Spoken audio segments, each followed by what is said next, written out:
Chapter 1, The Resurrected Heart. The leather-bound book sat on my vanity, its cream-colored pages still too blank from an uneventful past few years. I picked up my pen, the nib poised like a secret ready to spill. I am the main character of this story, I wrote, the ink bleeding dark and permanent into the grain of the paper. The world might label me differently later, might call me impulsive or blinded or even a fool. But tonight, I am ready to journal something more than wishes or dreams. For 2 years, the world had been a series of walls and digital screens. We had all become ghosts in our own lives, haunting our own living rooms, moving through a static existence where time had no shape. It was a living purgatory. But tonight, the air felt different, felt like the beginning of something, a step forward after standing still for so long. Getting ready was a ritual of reclamation. During the first year of the pandemic, I had simply stopped. I let the makeup gather dust and the fragrances stay bottled. By year 2, I had begun to apply a bit of makeup if I was going to see anyone at all that day, even if it was only through the sterile frame of a virtual meeting. But more recently, I had started to wear my fragrances again, remembering with sharp clarity that they were for me as much as for anyone else. I have always been picky about scent. It took me years of searching to find the one that felt like an extension of me. Deliberate drop right in the middle of my chest. I watched my reflection, noting the way the scent seemed to bloom with the heat of my skin. This was the scent meant for someone to find me. For the right man, this would be delicious, lingering tease that stayed in his mind long after I walked away. For my outfit, I chose clothes that hugged my body tight, especially my butt. I had put on a fair amount of weight during the lockdown, and having only just begun to lose some of it, I wanted to celebrate the curves I had. It wasn't hard to find jeans that clung to my hips like a second skin, accentuating the progress I'd made. To balance the boldness, I pulled on my favorite cashmere sweater and felt a surge of quiet confidence. Perfect. It had always been my goal to be quietly classy, yet irresistibly adorable, whenever possible. I wasn't just going to a party, I was re entering the world of human interaction. The pandemic had left us all feeling isolated, almost as if we had forgotten how to breathe shared air with other humans. But the announcement had finally come. Outdoor gatherings were unlimited. In this little corner of the world, a seaside party was the right way to celebrate. A fear remained. We had been told to stay within our bubbles for so long. Was this too soon? I told myself the health leaders knew more than I did, but my mind kept spinning. What if I forgot how to dance? What if I am overdressed? Or worse, not dressed up enough? What if I drove all the way out there and I'm the only one who showed up? What if this night I've built up in my head is just a dud? The house sat on the seaside, more than a cabin, but humble and efficient. Its windows glowed like embers in the night, casting long orange fingers across the dark grass. Even before we opened the car doors, I could feel the music, a heavy, rhythmic pulse, that vibrated through the earth and into my core. Are you okay? Sarah asked. Better than okay, I whispered, though my heart was doing frantic, jagged dance. The moment we stepped inside, the sensory overload was dizzying. The scent of expensive cologne mixed with the salt air and the clinking of ice against glass, and the roar of voices trying to make up for lost time. I scanned the room, not looking for anyone I knew, but looking for a reason for being there.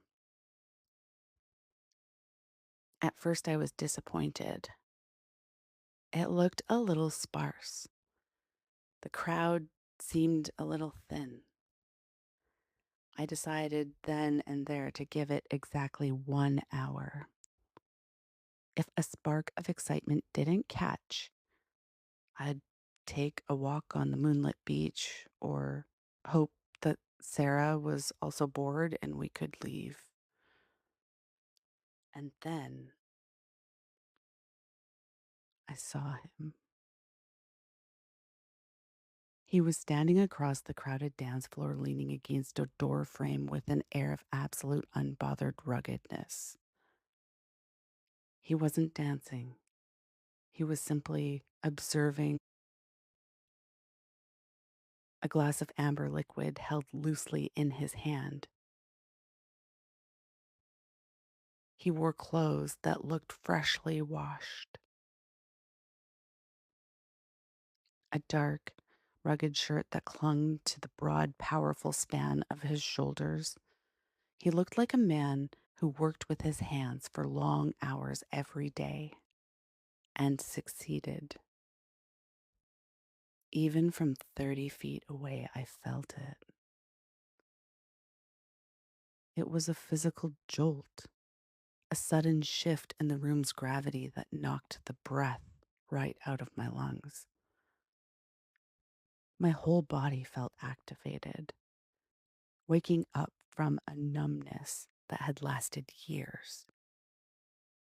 It wasn't just that he was handsome, though he was striking, with a jawline carved and strong.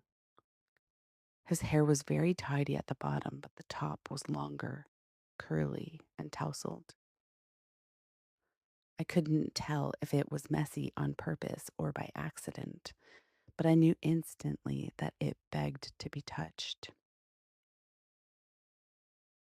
It was a spark of excitement, but it was also recognition. My pulse didn't just quicken, it reorganized itself to match his frequency. The air between us seemed too thin, vibrating with a magnetic pull so fierce I had to steady myself. I didn't know his name. I may have seen him before, a face in a crowd that my soul or my subconscious had secretly bookmarked for later. I didn't know his voice. I watched him turn his head, his gaze sweeping the room with a calm, heavy authority of a king inspecting his domain. He didn't need to try. He simply was a commanding force in that room. I made a silent vow. I will talk to that man before this night is over. Almost as soon as the thought formed, his gaze snapped to mine. It was as if I had just accidentally shouted out my vow to speak to him. I was so overwhelmed, I had to think hard if I had said it out loud. His eyes were intense, deep pools of watery blue, with a fire that seemed to see right through to my soul. I didn't look away. I couldn't. I flickered my eyes, holding his stare, and gave a small, knowing smile, looking at him through my brow like a challenge. He didn't flinch.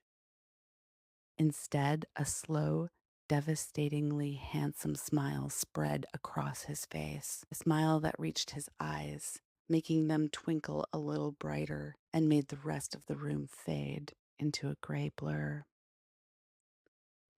You know those moments in movies where two strangers spot one another from across the room, and the person we see being admired looks to be engulfed in a heavenly glow while time stands still? That was this. Usually, when I saw those scenes, my heart would skip a beat for the character, but a part of me always thought it was fake, that love at first sight was just an embellishment people made up after years of being together, telling and retelling the story of how they first met, and the more romantic one of the two making the story shine bigger with every retelling. But he tipped his drink ever so slightly in my direction. Silent toast, a secret acknowledgement. He knew that I know that he knew. He felt it too. The air was no longer sparse or disappointing. The hour I had promised myself wouldn't be nearly enough. The electricity between us was a living thing now, a wire on a bass guitar stretched taut and humming.